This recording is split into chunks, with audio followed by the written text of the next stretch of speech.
There are probably 3 or 4 birds at your feeder right now. A cardinal on the perch, a chickadee hovering at the lip of the seed tray, a house finch waiting on the branch above watching. They look like they're just eating, like they're sharing the space the way you imagined they would when you put the feeder up. They are not sharing. One of those birds is running the entire operation. It decides when the others eat, where they wait, and how close they are allowed to get before they need to move. It has been doing this at your feeder every single day through every season without you ever seeing the mechanism that makes it work. Most people spend years watching birds at a feeder and never realize there's a social architecture behind what they're seeing. They see activity, color, movement. They don't see the hierarchy underneath it because the hierarchy operates through signals most humans never catch. But the birds catch everyone. Welcome back to Wild Bird Whisper. If you're new here, subscribe before you leave because what you're about to understand will permanently change the way you watch every bird that comes to your yard.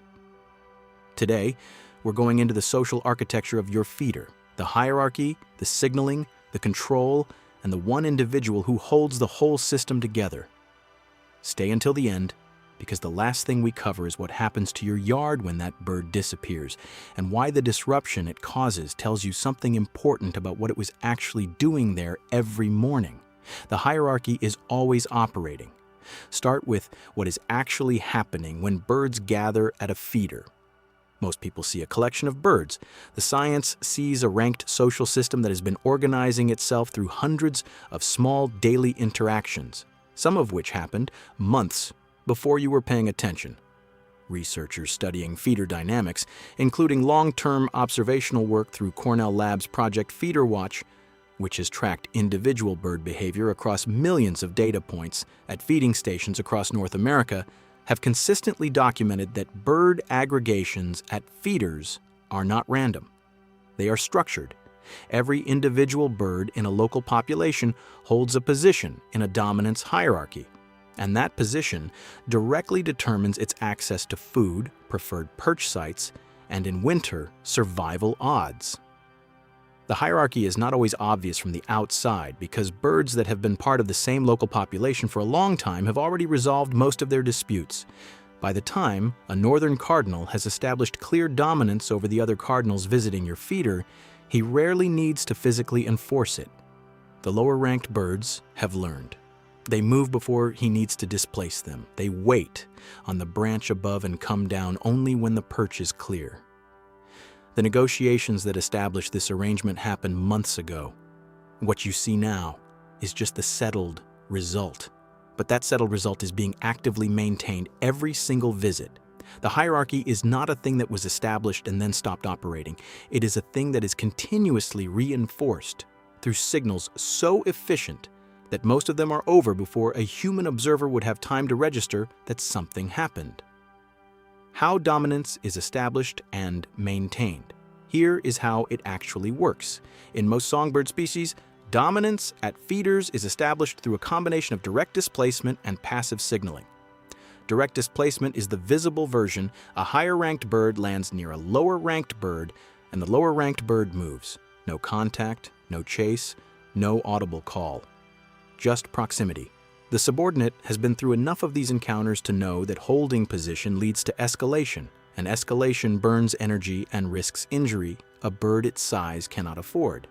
So it moves preemptively, and the dominant bird settles into the perch without appearing to have done anything at all. Passive signaling is subtler and more interesting. Male northern cardinals use crest position as the primary signal of social intent. A raised crest means aggression.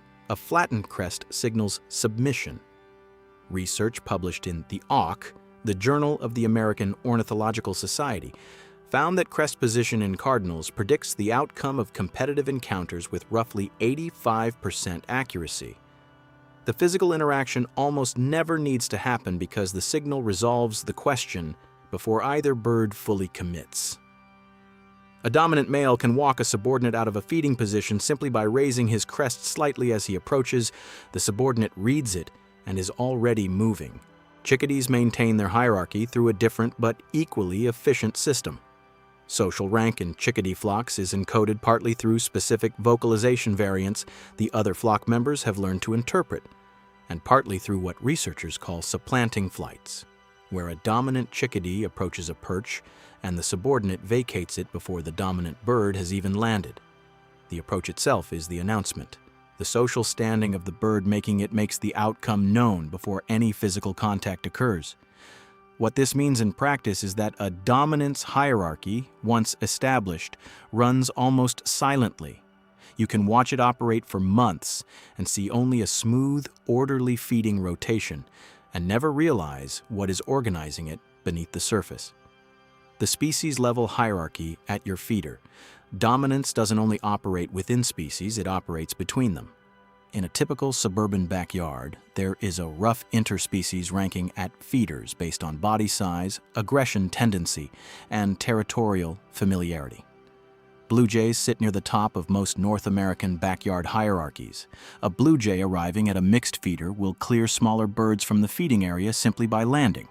Its size, its bold movement pattern, and its consistent history of aggressive displacement all register immediately to the birds already present. Northern cardinals fall below jays in most interspecies encounters, but above the majority of smaller songbirds. House sparrows, despite their small size, are highly aggressive and will press their advantage against birds considerably larger than themselves when they have numbers and established territory on their side. What researchers have found, however, is that this interspecies ranking is not a fixed biological constant. Individual personality introduces measurable variation. Studies on individual feeder bird behavior have documented what researchers describe as exploration tendency or boldness, a personality trait that varies widely within the same species and predicts how an individual will behave in competitive situations. A particularly bold chickadee, one that scores high on these behavioral measures, will hold its perch when a subordinate ranked individual of a larger species approaches. Not because the chickadee outranks the larger bird by species, but because that specific individual has a lower yielding threshold than the larger bird expects. This means the dominant bird at your feeder is not necessarily the largest species visiting your yard. It is the individual that has accumulated the most successful competitive outcomes in your specific local bird population. Over months of consistent visits, that record becomes self-reinforcing. Winning builds a behavioral confidence that registers as dominance to every other bird observing it, and dominance produces more wins, the downstream effects on every other bird. Here is where it gets genuinely interesting. The dominant bird at your feeder is not only controlling its own food access, it is controlling the feeding behavior of every subordinate bird that uses that feeder, and the downstream effects of that control are measurable. Subordinate birds eat faster when a dominant individual is nearby, because they know a displacement could come at any moment. They time their visits to windows when the dominant bird is absent or occupied elsewhere. They choose lower quality perch positions, farther from the seed tray to avoid triggering a response. A study tracking individually banded black-capped chickadees at winter feeding stations found that subordinate individuals spent measurably less time at feeders per visit, consumed fewer seeds per session, and devoted significantly more time to scanning for threats rather than actively feeding when a dominant individual was present in the immediate vicinity. In winter, when fat reserves are the direct difference between surviving a cold night and not surviving it, these are not trivial differences. The dominant bird's presence alone is altering the caloric intake and survival odds of every other bird at your feeder purely through the social pressure its presence creates. There is also what researchers call the audience effect. Subordinate birds don't only respond to direct encounters with the dominant individual, they respond to simply seeing it nearby. A cardinal waiting on a branch 15 feet from your feeder will delay its approach, not because the dominant bird is currently at the feeder, but because it is visible within the subordinate's monitoring zone. The subordinate is running a real-time prediction: if I approach now, will it come over? And it adjusts its behavior based on that prediction before any interaction has occurred. Your yard's dominant bird is influencing feeding behavior it is not even directly participating in, the alarm call dimension. And then there is the alarm call layer, which adds a dimension most backyard birders have never thought about. Dominant birds in a local population frequently become what researchers call information leaders, because they occupy the most central, highest traffic position at the primary food source and hold the most established territory in the immediate area. Their alarm signals carry disproportionate weight with the other birds in the vicinity. When the dominant cardinal at your feeder gives a chip note, the sharp, percussive alarm call cardinals use to signal immediate threat, every other bird in earshot responds, often before any of them has independently located the source of the threat. They respond because that signal is coming from the individual with the highest credibility in the local social system. Research on mixed-species foraging flocks has shown that subordinate species will abandon a feeding area based entirely on the alarm calls of dominant individuals, even when the subordinate birds have not seen or detected the threat themselves. Your yard operates on this same principle. The dominant bird at your feeder is the threat assessment authority for your entire local bird population. Its judgment about whether your yard is safe propagates through the flock faster and more reliably than the same judgment from any other individual would. This cuts both ways. If your dominant bird has assessed you as low risk, if it has been observing your presence long enough that you no longer trigger its alarm response, the tolerance propagates to the other birds too. The dominant individual's behavioral profile of you sets the baseline for the whole yard's response to you. The bird whose trust matters most in your yard is not necessarily the one that was easiest to earn it from.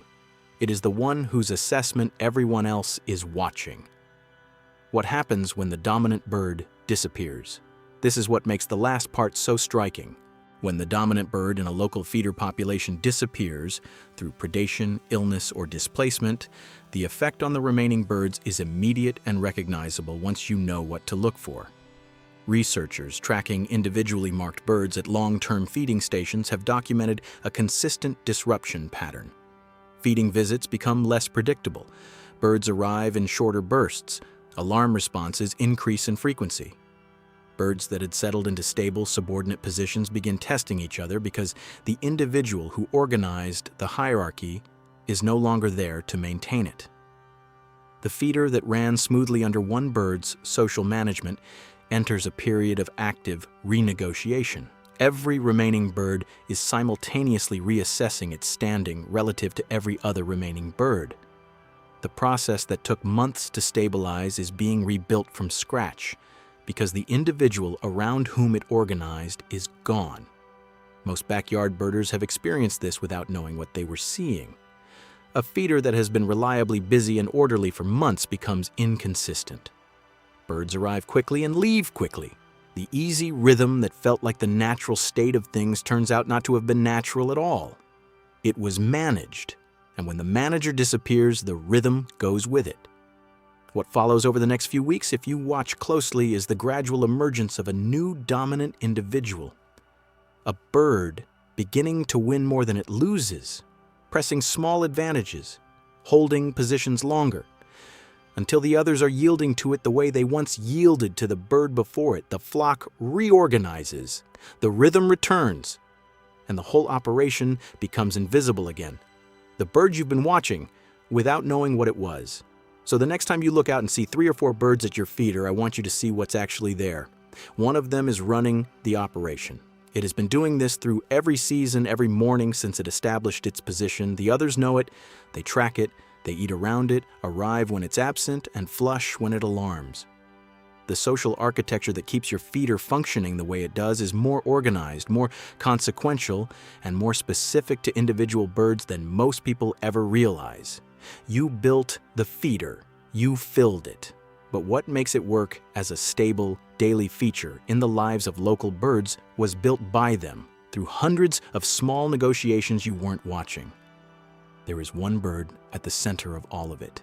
It didn't choose to lead. It just kept showing up, kept winning the small daily negotiations until the position was settled.